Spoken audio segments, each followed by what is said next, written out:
Good morning, everybody. I hope you're having a great start to your day. Today, I want to kick off a video and I want to talk about how to create a culture of learning at work. Okay, so I think a culture of learning really is an important aspect because it runs into so many phases of the business.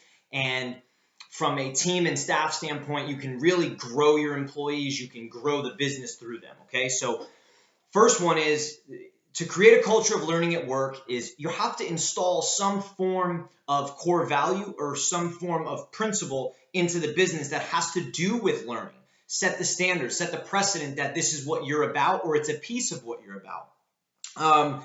At Rockway, we really have two, just to give you an examples. One is that mistakes should make us better, right? We use mistakes as learning tools.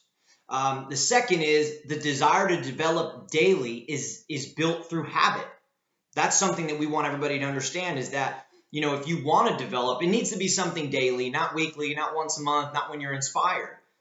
It's daily, and that habit breeds how you can develop, okay?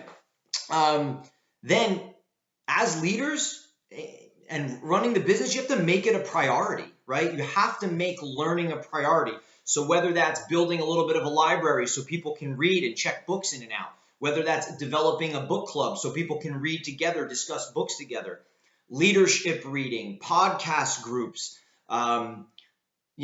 basically just giving people a platform to learn together. There's so many online trainings nowadays from, sales to project management, some great platforms like Jeb Blunt has one for Sales Gravy, fairly inexpensive, and you can give it to your whole sales team, and it's something that they can utilize together, discuss, learn, and grow, which is huge. The last is all your leaders need a teaching mindset and not a reactive one.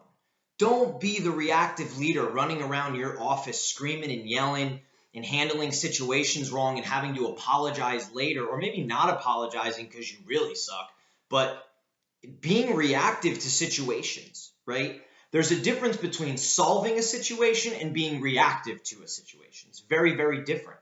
So be mindful of that. If you have leadership principles, if you have leadership guidelines, management guidelines, make them about learning, make them about teaching, using opportunities when people make mistakes, solve the problem, sit down, understand the problem, give them the resources, teach them, give them the tools to be better. And that sets a precedent moving forward and allows people to feel like they can learn rather than just being concerned with getting crushed or hiding mistakes or things of that nature. You want it to be the opposite.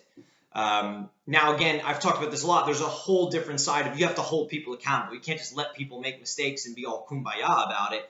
But the idea is mistake is made, solve the problem, hold the person accountable, then take the time to teach, learn, and grow that individual and find out why that mistake was made, okay? I hope everybody has a great rest of the week. Thank you for listening, and please leave your comments below.